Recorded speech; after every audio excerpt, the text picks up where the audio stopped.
This video is brought to you by Grandeur Warranty, your #1 online source for factory-backed extended warranties in the country. This full-size SUV, the new Nissan Armada, has been redesigned for 2025. And you know what that means, Andre? We've got to put it on the world's toughest towing test, the Ike Gauntlet. Yeah, I really want to see, is it really that much better than the previous Nissan Armada with the V8? Or is it really better than the Chevy Tahoe? There's only one way to find out.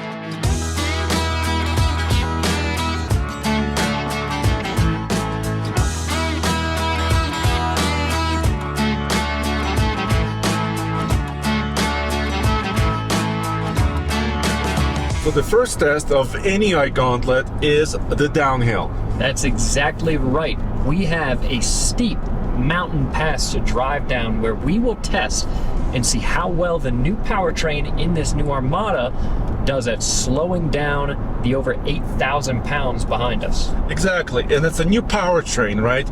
They completely got rid of the V8, it's gone, and now we have a high-performance twin turbocharged 3.5 liter V6, and we'll see how many brake applications we do.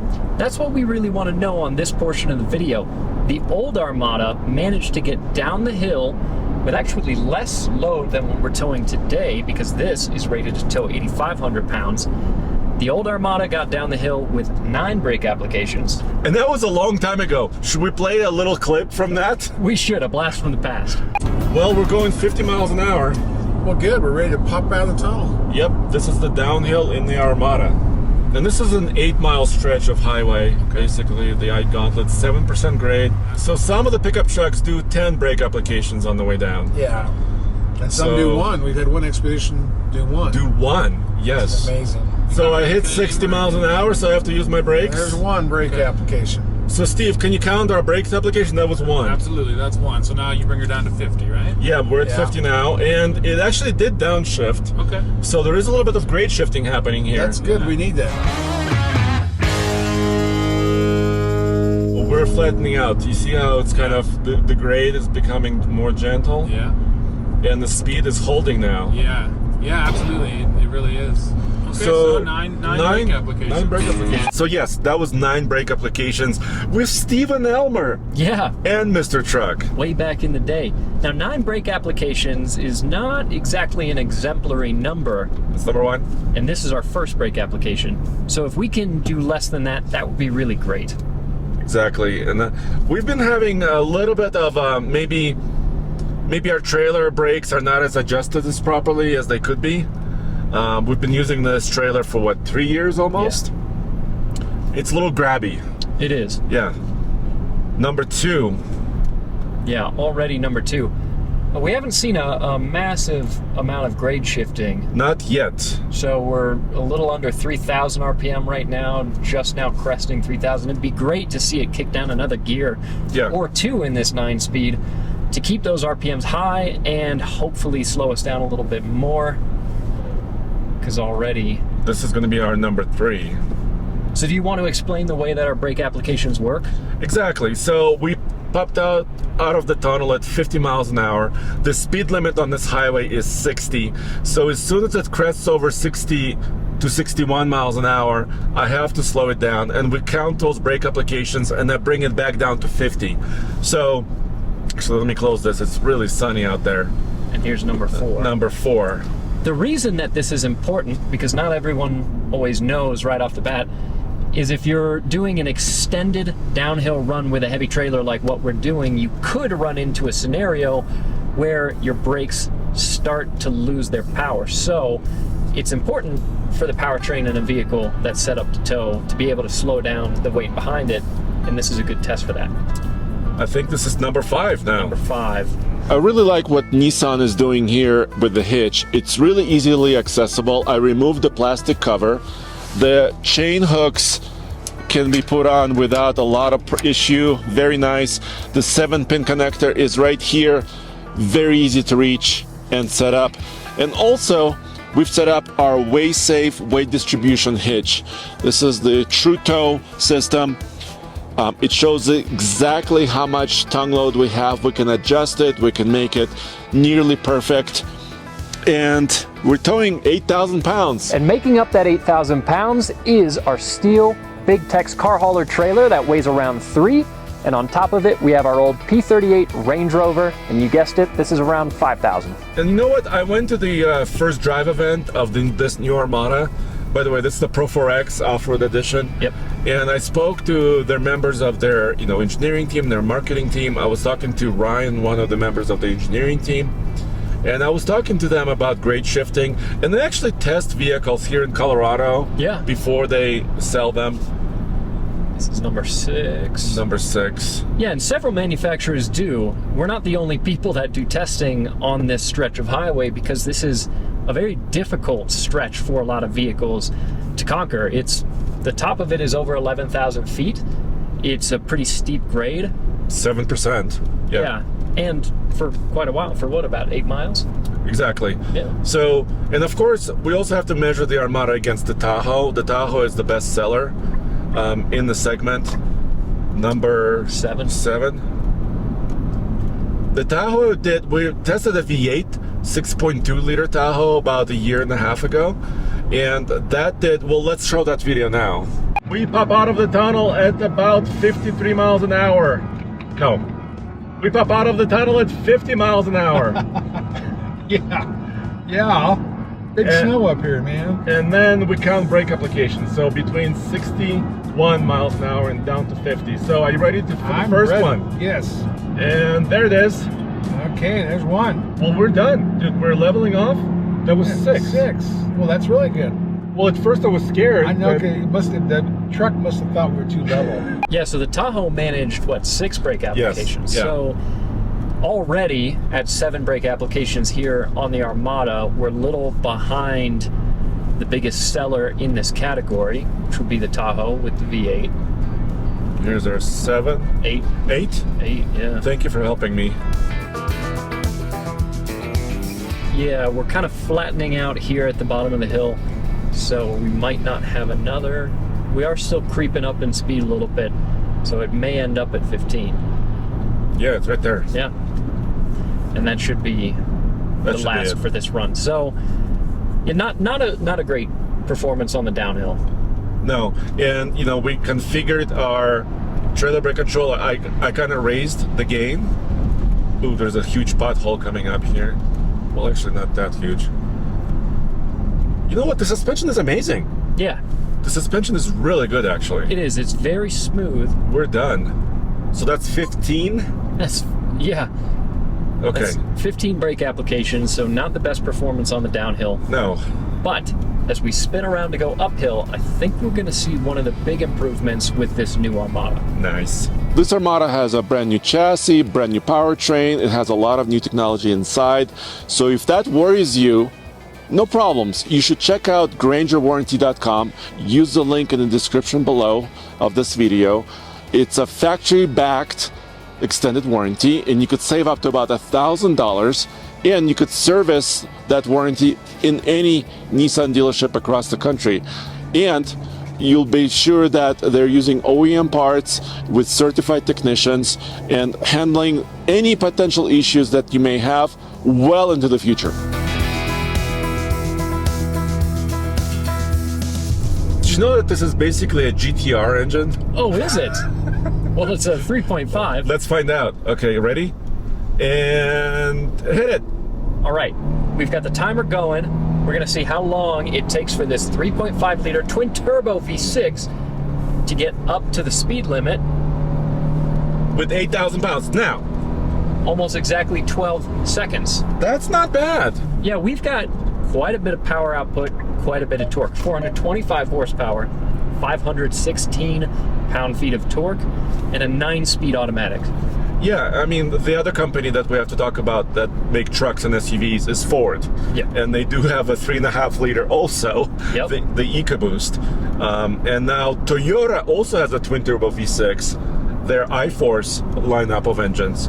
So it seems like Nissan is now playing in the same space, but they have more power than some of those other vehicles. Well, times are indeed changing because you will not find a V8 under this hood. Not anymore. We've got a V6 twin turbo, as it says right there on top of the cover, Andre. Yeah, but the engine code, the name of this engine, starts with a VR, which is a very fancy term because VR family of engines were also the 3.8 liter in the GTR sports car. Exactly, which, if nothing else, makes us feel warm inside about this twin-turbo V6. This is a 3.5 liter, but still really great power output, 425 horsepower. And 516 pound-feet of torque. That torque comes in pretty low, and it has a 9-speed automatic transmission too. Yeah, and a full-time four-wheel drive system, so it's a pretty nice powertrain setup. So on the uphill, I really don't think maintaining the speed limit is going to be a problem for us at all. No, there's some broken pavement here. I'm trying to be careful. Yeah. So we're measuring time, we're measuring MPG according to the computer, and just in a minute or so, we'll kind of give you a perspective on the sound level in this cabin too. But I gotta say, the powertrain as far as acceleration, our downhill wasn't the best, but on the uphill here, that's where this powertrain really comes into its own. Yeah, it is. Because this is high elevation, turbocharging helps. You know, you can't make up for elevation completely, but you're forcing a little bit more oxygen in there. And it's doing great right now. Yeah, I would say so. We're definitely not short on power. It's also not super loud in the cabin with the motor. If you get this V6 revved up enough, you hear it a good bit. But I don't think it's intrusive. It doesn't sound to me like it is, I wouldn't call it droning or anything. And it doesn't feel strained either. All right, so I'm gonna keep this. Do you want to measure? Hold on, let me move in the center lane because we're usually in the center lane.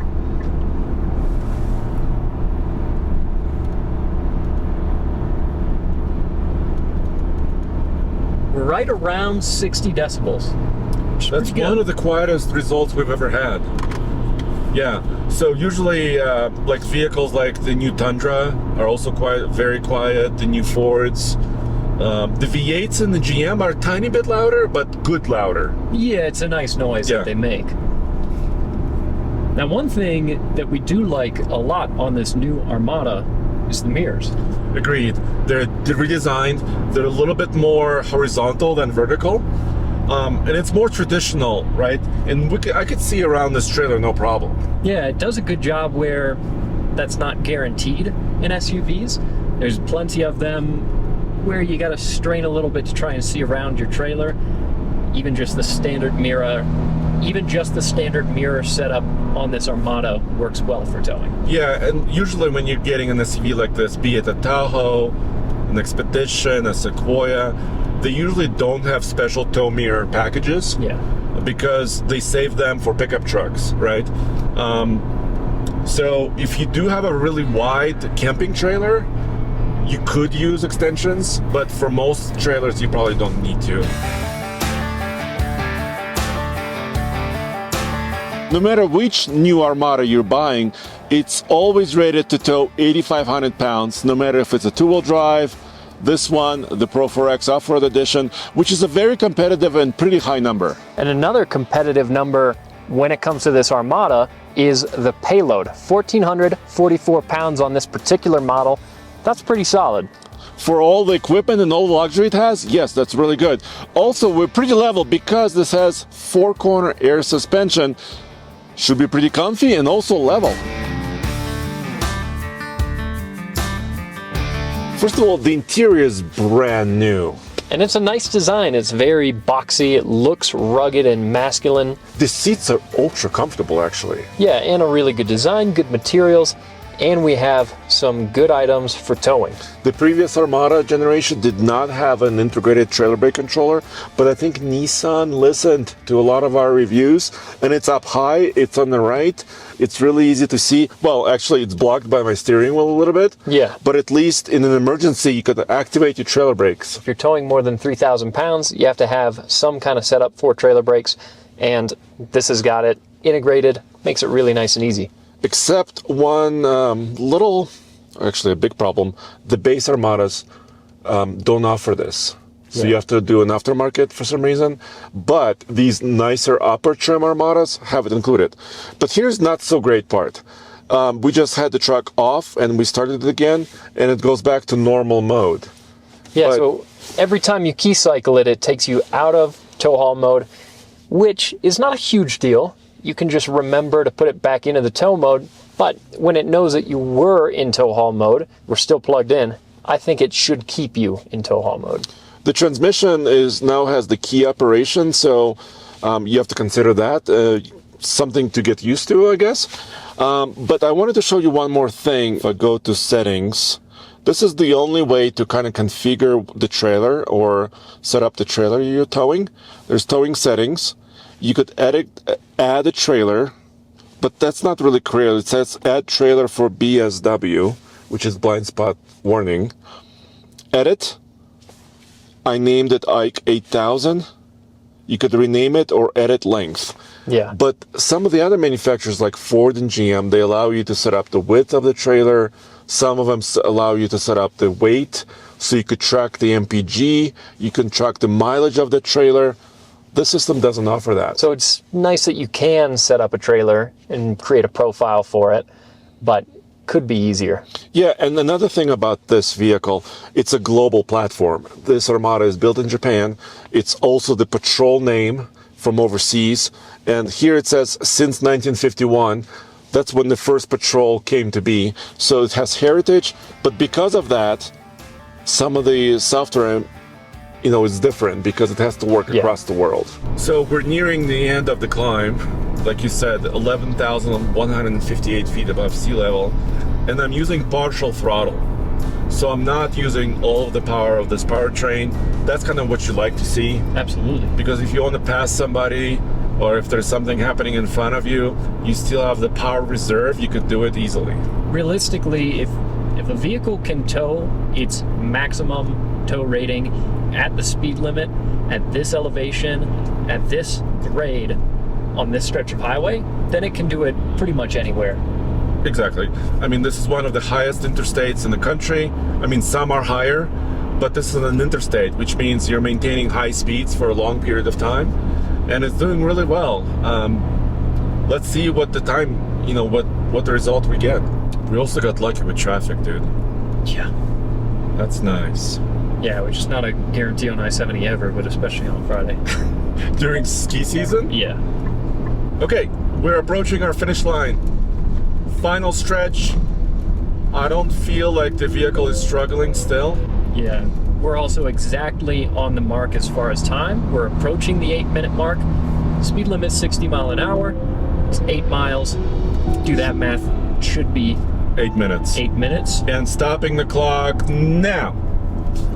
And we're even just under 7:52 roundabout. Okay, so the previous Armada V8 did this in 8 minutes and 19 seconds. Yeah. So we're a good roundabout almost 30 seconds better than the V8's time. Makes sense. We're making more power and more torque. And compensation for elevation as well here with this engine. So, and also it showed 4.9 mpg, which is actually, it was 3.9 last time we tested an Armada. Yeah. So I think this is actually a pretty efficient setup. Yeah, it looks like it rounded out to 5 as we've crested the top of the tunnel. So that doesn't sound like a spectacular number, but that's actually pretty good. Yeah, when you compare it to every other truck and SUV that we do this with, 4.9 is actually at the higher end of that scale. Yeah.